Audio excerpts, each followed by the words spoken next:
மானஸ் பக்கங்கள். Hi friends, இது மாலிகாவின் கேளுங்க கதை கேளுங்க. மானஸ் எழுதிய கை சேர்ந்த மாற்றான் மலரை. அத்தியாயம் 9. அன்று கதிரின் நண்பன் தாஸ் கொண்டு வந்த பைக்கில் பதட்டத்தோடு ஏறி அமர்ந்தாள் வதனி. யாரும் பார்க்கவில்லை என்று உறுதிப்படுத்தி கொண்டு வேகமாக பைக்கை செலுத்தினான் தாஸ். காளையார் கோவில் பேருந்து நிறுத்தத்தில் தான் வந்து நிறுத்தினான். சென்னை செல்லும் பேருந்து கிளம்ப தயாராக இருக்க வேகமாக அவள் கைப்பிடித்து இழுத்துச் சென்று பேருந்தில் ஏற்றிவிட்டான். அவளுக்காக ஏற்கனவே டிக்கெட் முன்பதிவு செய்திருந்ததால் அந்த இடத்தை தேடி அமர்ந்து கொண்டாள் வதனி.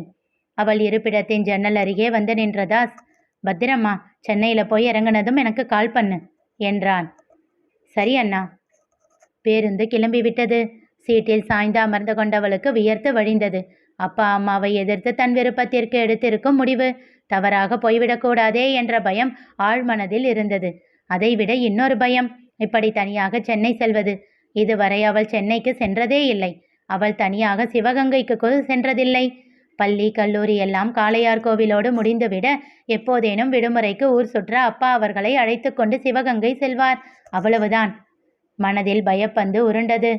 எல்லாம் அத்தானுக்காகத்தானே. தன்னைத்தானே தேற்றிக்கொள்ள சரியாக அவள் கையில் இருந்த அலைபேசியில் அழைத்தான் கதிரேசன். அவள் கைபேசியை வீட்டிலேயே வைத்துவிட்டு வந்துவிட்டாள். இது தாஸ் அவளை அழைத்து வரும்பொழுது அவள் கையில் தந்த புது கைபேசி. கதிரின் எண்ணை கண்டதும் அவசரமாக அழைப்பை ஏற்றாள் மதிவதனி. ஹலோ அத்தான். சொல்லுடி, ஒன்றும் ப்ராப்ளம் இல்லைல்ல? இல்லை அத்தான். ஏன் குரல் ஒரு மாதிரியா இருக்கு? ஒன்றும் இல்லை அத்தான். பயமா? கொஞ்சமா. பயப்படாத, படித்த பொண்ணு தானே நீ. போங்க அத்தான், படிப்புக்கும் இதுக்கும் என்ன சம்பந்தம்? அதுவும் நான் படித்தது BA தமிழ். இங்கிலீஷ் கூட அவ்வளவு சரளமாக வராது. என்ன செய்யறது நான்? எதுக்கும் பயப்படாத வதனி. அப்படியே சீட்டில் சாஞ்சு கண்ணை மூடிக்கிட்டு தூங்கு. சென்னை வந்து சேர நேரமாகும். அங்கே இறங்கி எனக்கு கால் பண்ணு. அத்தா, உங்கள் ஃப்ரெண்டு கரெக்டாக வந்துடுவாங்க இல்லை? அதெல்லாம் வந்துடுவா. பேரு வந்தனா. சரியா? ஞாபகம் வச்சுக்கோ. அவள் உன்னை கூட்டிகிட்டு போய் மும்பை ட்ரெயினில் ஏற்றி விட்டுடுவா. இங்கே நான் உனக்காக காத்துக்கிட்டே இருப்பேன். சரியா? வெறும் தானா? வேற என்ன? இல்லை, என் ஃப்ரெண்டுன்னு ஒரு பொண்ணு பேரை சொல்கிறேன். உனக்கு பொசசிவ்னஸ் இல்லையா? பேச்சை மாற்றும் நோக்கில் கேட்டான். சிரித்து விட்டாள் வதனி. என்னடி சிரிக்கிற? என் அத்தா மனசில் என்ன தவிர வேற எந்த பொண்ணுக்கும் இடம் இல்லைன்னு எனக்கு நல்லாவே தெரியும். பாரா, அவ்வளோ நம்பிக்கையா அத்தா மேலே? ஆமாம். அது சரி, ஓ நம்பிக்கை ஒரு நாள் பொய்யாக்க போகிறேன் பாரு. பாப்போம் பாப்போம். சின்னதாக சிரித்தாள். அவளின் சிரிப்பின் ஒலியை கேட்ட பிறகுதான் அவனுக்கு நிம்மதியாக இருந்தது. சரி, நீ தூங்கு. அவள் சென்னை வந்து இறங்கிய போது கதிர் கூறியதைப் போல் வந்தனா அவளுக்காக காத்திருந்தாள். அவளை பத்திரமாக தன் வீட்டிற்கு அழைத்துச் சென்றாள். அக்கா, உங்கள் வீட்டுக்கு எதுக்கு? ரயில்வே ஸ்டேஷன் போகலாமே. போகலாம் போகலாம். உன் அத்தானை பார்க்க அவ்வளவு அவசரமா? அவள் முகம் வெட்கத்தில் சிவந்து போனது. பாரா, வெட்கமா? சரி சரி, இதெல்லாம் சேர்த்து வச்சுக்கிட்டு உன் அத்தான்கிட்டையே காட்டு. இப்போ எங்கள் வீட்டில் வந்து ரெஃப்ரெஷ் ஆகிட்டு அப்புறமா ட்ரெயினுக்கு போகலாம். இன்னும் டைம் இருக்கு. சரி என்று தலையசைத்தாலும் அவள் மனதில் பயம் இருக்கத்தான் செய்தது. இன்று குமரனும் சேரனும் சந்தோஷமாக விளையாடி கொண்டு இருந்தார்கள். முன்தினம் அருள் அவர்களோடு நேரம் செலவழித்ததில் இருவருக்கும் அவ்வளவு மகிழ்ச்சி. அருளோ அதிகாலையில் கண்ட கனவால் மனம் குழம்பி போயிருந்தான். தன்னுடைய அறையிலேயே வேலை என்று இருந்து கொண்டான். இரு மகன்களும் அவனை தொந்தரவு செய்யவில்லை. முன்தினம் அலுவலகத்தில் நேரம் முன்னதாகவே அனுமதி பெற்று கொண்டு வந்ததால் வேலை இருக்கும் என்று எண்ணிக்கொண்டனர். சத்தியமூர்த்தி தான் கவலை கொண்டார். பிள்ளைகளோடு சந்தோஷமாக இருந்தவன் மீண்டும் மதியின் நினைவில் முடங்கி விடுவானோ என்று பயந்தார். போதாததற்கு இன்று கனவில் இளவரசி வேறு. என்ன செய்வது என்று புரியாமல் தவித்து கொண்டிருந்தார். அப்போது வெளியில் ஏதோ சத்தம் கேட்க என்ன என்று பார்த்தார். எதிர் ஃப்ளாட்டில் புதியதாக யாரோ குடிவரப்போவதாக தோன்றியது. 1 மாதம் முன்புதான் அங்கே இருந்தவர்கள் காலி செய்து கொண்டு போனார்கள். அடுத்தவர்கள் வந்துவிட்டார்கள் என்று எண்ணிக்கொண்டே உள்ளே வந்தார். என்ன தாத்தா, என்ன சத்தம் என்றான் சேரன். எதிர் வீட்டுக்கு புதுசாக குடிவர போகிறாங்க போல. ஓ, இதுக்கு முன்னாடி இருந்தவங்க எந்த பிரச்சனையும் பண்ணாமல் இருந்தாங்க. இவங்க எப்படி இருப்பாங்களோ? ரொம்ப சத்தம் போட்டு பிரச்சனையை இழுத்து விட்டுடாதீங்கடா என்றார் பயத்தோடு.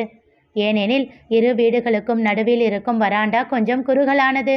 இரு வீட்டு கதவுகளையும் திறந்து வைத்தால் அடுத்தவர் வீட்டில் பேசுவது தெளிவாகவே கேட்கும். அதெல்லாம் பார்த்துக்கலாம் தாத்தா, நான் இருக்கும்போது என்ன பயம்? சேரன் அசால்ட்டாக கூறினான். நீ இருக்கிறது தான் கண்ணா பயமே என்றவரை அவன் தீயாக முறைக்க உறக்க சிரித்தான் குமரன். அண்ணா, அவர் என்ன அசிங்கப்படுத்துறாரு, நீ சிரிக்கிறியா? கோபமாக கேட்டான்.